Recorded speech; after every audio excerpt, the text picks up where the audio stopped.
ఆదోని మండలం చిన్నపెండేకల్లు నెట్టేకల్లు సాంబగల్ల గ్రామంలో Congress party MP అభ్యర్థి రాంపుల్లయ్య యాదవ్ మరియు ఎమ్మెల్యే అభ్యర్థి రమేష్ యాదవ్ విస్తృత పర్యటన చేపట్టారు. ఎంపీ అభ్యర్థి రాంపుల్లయ్య యాదవ్ మాట్లాడుతూ ఎమ్మెల్యే సాయి ప్రసాద్ రెడ్డిపై విమర్శలు గుప్పించారు. కాంగ్రెస్ అభ్యర్థి అయినటువంటి రమేష్ యాదవ్ ఎల్లప్పుడూ ప్రజలకు అందుబాటులో ఉండి అన్ని విధాలుగా సాయ సహకారాలు చేస్తాడు. బీసీ కులానికి చెందిన అభ్యర్థిని ప్రజలు ఆశీర్వదించాలని గ్రామస్తులను ఎంపీ అభ్యర్థి రాంపుల్లయ్య యాదవ్ కోరారు. వైసీపీకి టీడీపీకి గాని ఓటు వేసినా బీజేపీకే ఓటు వేసినట్టే ఒక్కసారి రమేష్ యాదవ్కు అవకాశం ఇవ్వండి అంటూ కోరారు.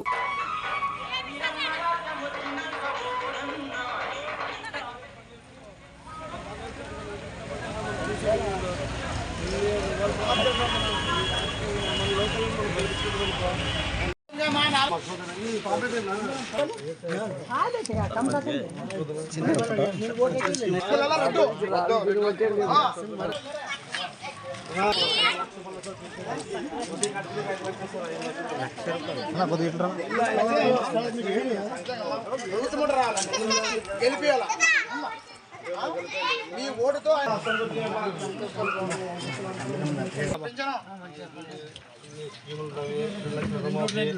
ఆడలు మహిళలకు 1,00,000 రూపాయలు ఫ్రీ ఇస్తారు. నెలకి సంవత్సరానికి ఒకసారి ఉపాధి పథకం 4,000, పిల్లలకి ఎడ్యుకేషన్ ఫ్రీ ఎల్కేజీ నుంచి పీజీ వరకు, రైతులకు వచ్చే సబ్సిడీ. మళ్ళీ ఈ బీజేపీ నిలబడిన వ్యక్తి ఎక్కడ ఇన్ని రోజులు ఎక్కడున్నాడు? ఇప్పుడు వచ్చినాడు నేను అది చేస్తాను ఇది చేస్తానన్నాడు. మళ్ళీ ఇన్ని రోజులు ఎక్కడ పోయినావా నువ్వు? చిత్తూరు నుంచి వచ్చి చేసేవాళ్ళు ఇక్కడ లేరా? ఆదరణలో లేరా? ఆదరణలో ఉండే నాయకులు ఎక్కువైపోయినారు. మళ్ళీ నువ్వు బయట నుంచి వచ్చి ఏం చేస్తావు అని అడుగుతున్నా.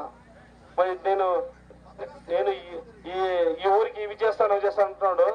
నేను అంటున్నాను, రేపు 11వ తేదీ ఎలక్షన్స్ అయిపోతే ఫస్ట్ పారిపోయి మొట్టమొదటి ఆదరణ నుంచి తెలుసా పార్థసారికి పారిపోతాడు గ్యారంటీ. ఆయన ఉన్నాడు, ఆయన కళ్ళబుల్లి మాటలు చెప్తున్నాడు. ఆయనకు ఆయన ఆయన ఆయన తెలుసా ఊకే ఎలక్షన్ లోన ఏవో మాటలు చెప్పి ఏదేదో చేసుకొని వెళ్ళిపోతున్నారు. కానీ మనకు ఎలక్షన్స్ అయిపోయినా ఇక్కడ ఉంటాము.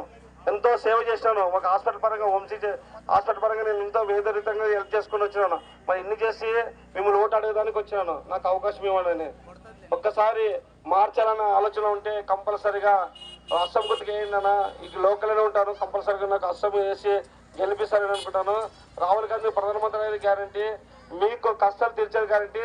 ఎన్నో వేల కోట్లు ఇక్కడ మనకు ఆదోనికి తెప్పించుకునే విధంగా నేను చేస్తాను. ఎందుకంటే రోడ్లు విస్తరణ చేయాలి ఆదోన్లోన. అవి కూడా ఊరికి టౌన్కి వస్తే రైతులకు ఏమైనా కొనాలనుకుంటే చాలా ట్రాఫిక్. తొందరగా ఏదైనా డెలివరీ కేసు కానీ ఏమైనా పెయిన్స్ కానీ ఏమైనా యాక్సిడెంట్ కేసులు వస్తే తీసుకోవడానికి కూడా అంబులెన్స్కి చేత కాదు. ఎందుకంటే అంత ఇరుకుటుంలో ఉంది. ఈ రోడ్డు విస్తరణ చేయడానికి కూడా ఫస్ట్ నేను చేస్తానని చెప్తున్నా. దయచేసి చెప్తున్నా ప్రజలారా, ఒక్కసారి అవకాశం ఇవ్వండి. ఈ కాంగ్రెస్ ప్రభుత్వం వేస్తే గతంలో రాజశేఖర పాలన కాంగ్రెస్ పాలన చూసినారు. మళ్ళీ రాబోయే రోజుల్లో ఇందిరమ్మ పాలన చూస్తారని ఈ ముఖ్యంగా నేను తెలియజేస్తూ మరి ఈ అవకాశం ఇచ్చిన